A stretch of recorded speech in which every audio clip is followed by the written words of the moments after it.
potential and its impacts. And it's only fitting Canada's biggest grow-up should produce the biggest bag of pot you'll likely ever see in your lifetime. To do the math for me, what is this worth? Well, if you were doing it $10,000 a kilogram, it would be worth $25,000.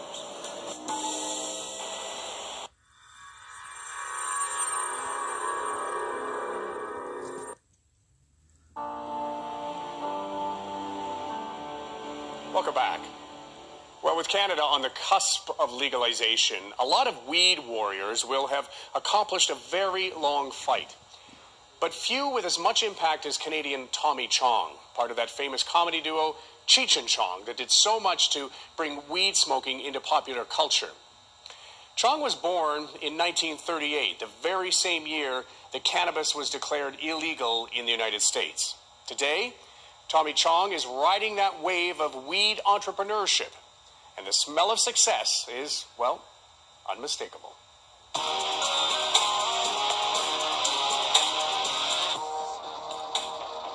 I'll remember it. I'll post it. This was Tommy Chong's favorite place to buy weed in Vancouver. Yeah. Right next door to where he could smoke it. So this is the room here? The Vapor Lounge. Yeah. The walk up the stairs is more painful now after hip surgery and fights against cancer. But look at the walls. They're papered with memories of the decades-long struggle to legalize marijuana, going back all the way to the late 30s. Showing Tommy around. Anybody wanted by the police? That's him. That's him. That's the guy who's a picture right there. Talk it out, man.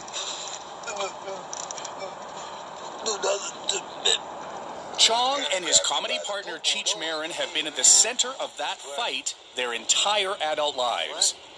Most memorably in their series of stoner movies beginning with Up in Smoke. Oh, what'd you do that for, man? I would've ate it. Their comedy always had a sharp political edge. And even today, with the fight for legalization in Canada coming to an end, Chong's rebel side can't resist a poke at authority.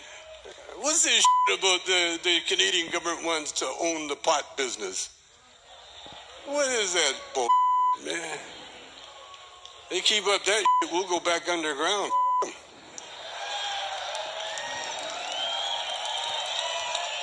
What are they going to do, put you in jail? Did you always believe that you would live long enough to see the day when marijuana would be decriminalized in Canada? You know, I never thought of it in the terms of it being decriminalized. To me, pot was always legal because it was good. It was good for you. I knew that. It's kind of mixed, you know, because there was a kind of like a beauty of being an outlaw, you know, an outlaw pothead, smuggling, you know, your pot across the border and getting away with it. You know, there was a lot of thrill to that.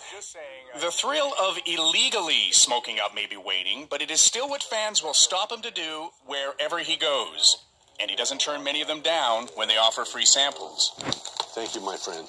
Absolutely, thank you. What's your name? Nice to meet you, Todd. Todd. Thank you, Todd. Does this happen to you everywhere you go now? Yes. It does. Thank God. It's nice to be Tommy Chong some days. Oh, I'm telling you. But for all his notoriety from being the grandfather of pot culture, comedy wasn't what first drew Tommy Chong to the stage. Music was. Beginning as a sunglass-wearing teenager in a rock band, too edgy for Calgary in the late 50s, called the Calgary Shades. The mayor and police chief considered them disruptive and suggested they leave town. I was 17. I was still in high school, and a jazz musician named Raymond Ma in Calgary came back from L.A. to this little jazz club where we used to hang out, and he brought me, gave me a joint and a Lenny Bruce record at the same time. That changed my life. I smoked a little bit of the joint. Well, first of all, we smoked his joint because I put mine in my pocket. And then about a week later, I ended up quitting school and deciding I was going to become a blues musician.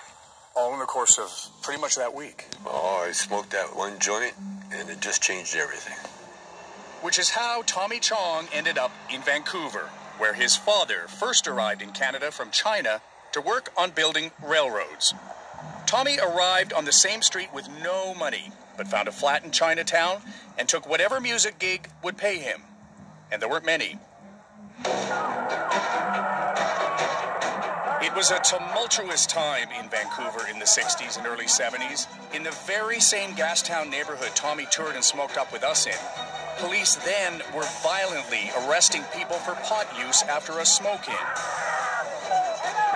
throwing them into police vans, and corralling with horses when they resisted. Mike Harcourt was a young storefront lawyer in Vancouver at the time. He later went on to become mayor of Vancouver and eventually premier of BC. So the drug culture was all around and it was pervasive to a certain extent. So it was very substantial and hotly contested between the authorities and most young people who thought the laws were wrong and should be changed. But at that time, Tommy Chong wasn't much of an activist. He was in a Motown band, more of a beatnik look than a pothead or hippie. At first with Little Daddy and the Bachelors, and then as Bobby Taylor and the Vancouvers, where Chong wrote one of their biggest hits, Does Your Mama Know About Me? Does your mama know about me? Does she know just what I am? And then one night in Vancouver, the Supremes were in town and saw Chong and his bandmates and recommended Motown legend Berry Gordy sign them. He did. They had matching suits and everything, until one road trip to London, England, and a chance jam session with Jimi Hendrix. The club was empty. And until Hendrix walks in the door with about 300 followers. Wow. He walked in, and he walked up to the stage, and he said hello to me. He said, "Hey, Tom." And Jimmy?